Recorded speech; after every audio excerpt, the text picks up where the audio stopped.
মিশা সওদাগরকে। তো মিশা সওদাগর কালেমার পয়েন্টটা আলোচনা করছে এইভাবে: আমরা দু চোখে যা কিছু দেখি আর না দেখি সব মাখলুক। মাখলুক কিছু করতে পারে না আল্লাহর হুকুম ছাড়া, আল্লাহ সব কিছু করতে পারে মাখলুক ছাড়া।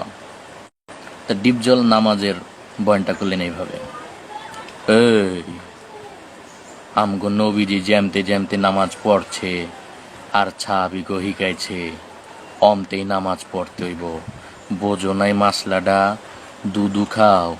এই ইমাম সাহেব পরে নামাজ হিকায় দিবি।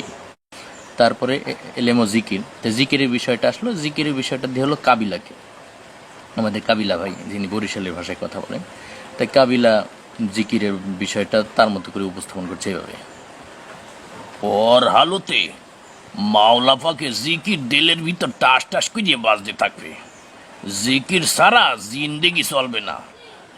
জিকির না হইয়ে যদি তুমি কবরের ভিতর হান দাও, ফেরেশতারা দৌড়িয়ে তোমার 14 শিখের ভিতর হান্দাই দেবে। ইকরামুল মুসলিমিন অর্থাৎ মুসলমানের ভালোবাসা, হৃদ্যতা, এই বিষয়টা। তো তারা তাদের মতো তারা যেটা বুঝে সেভাবেই তো। তাই ইকরামুল মুসলিমিনের বিষয়টা দিয়ে হলো আমাদের 90 দশকের একজন জনপ্রিয় নায়ক ওমর সানিকে। তো ওমর সানি ইকরামুল মুসলিমিনের বিষয়টা এইভাবে বলছিলেন: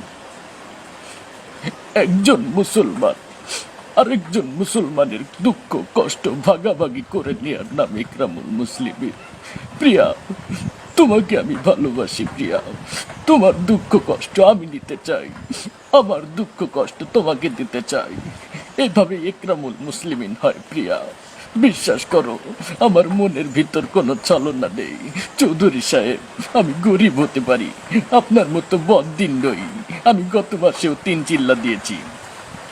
1 মাসে 3 চিল্লা দেয় কেমনে? যাই হোক, ভুল হয়েছে।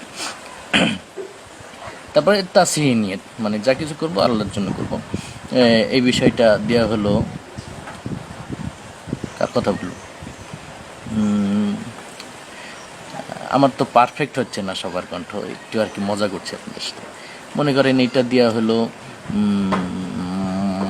মান্না, মরহুম মান্নাকে দেওয়া হলো। সে বলল, আমরা আমরা যা কিছু করব আল্লাহর জন্য করব, পৃথিবীর কোনো মানুষকে দেখানোর জন্য করব না। যে কাজই করি না কেন সব কিছু একমাত্র আল্লাহকে দেখানোর জন্য করব। যাই হোক, সে সেইভাবে বললো আর কি তার যেটা। তারপরে দাওয়াতে তাবলীগের বিষয়টা দেওয়া হলো, মনে করেন রুবেল দাওয়াতে তাবলীগের বিষয় এইভাবে বললো আর কি: আল্লাহর দিয়া জান, আল্লাহর দিয়া মাল, আল্লাহর দিয়া সময় নিয়ে আল্লাহর রাস্তায় বের হতে হবে, তাহলে তোমার জান মাল সময়ের সঠিক মূল্যায়ন করা হবে।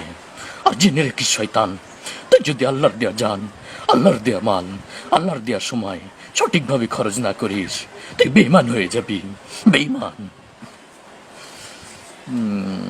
আমি জানি পারফেক্ট হয়নি, একটু চেষ্টা করলাম আর কি। সামনে মোতালা করে আবার আরও কিছু সেলিব্রিটিকে আপনাদের সামনে নিয়ে আসবো। আর একটা প্রশ্নের উত্তর দিয়ে রাখি, আবার কিছু সমালোচক ভাই আছে খুব সমালোচনা করে। আমার এটা দেখে অনেকে বলবে যে হুজুর মনে হয় সিনেমা দেখে। আসলে দেখেন ভাই, আমি তো বংশগত আলেম না। আমার বাপ মা আমি বড় হওয়ার পর তার একটা আশা নিয়ে আমাকে মাদ্রাসায় পড়িয়েছে। ছোটোবেলায় তো আমি সাধারণ পরিবেশেই ছিলাম, এই কারণে ছোটোবেলায় অনেক সিনেমা দেখা হয়েছে। এবং তখনকার আমি যে কয়জনের নাম বললাম সবাই কিন্তু 90 দশকের সেলিব্রিটি। হ্যাঁ, তাদের একটু নকল করার চেষ্টা করলাম, ওই ছোটোবেলায় যা দেখছিলাম তার থেকে। এই কারণে পারফেক্ট করতেও পারিনি। তো ছোটোবেলায় দেখা হইতো, এটা তো আর গোপন করার কিছু না, দেখতাম ছোটোবেলায় সিনেমা দেখতাম। সেইখান থেকে কিছু অভিজ্ঞতা শেয়ার করলাম, সেই সাথে আপনাদের কাছে দাওয়াতে তাবলীগের 6 নম্বরের বয়ানও কিন্তু শোনাই দিছি। হ্যাঁ, ধন্যবাদ সবাইকে।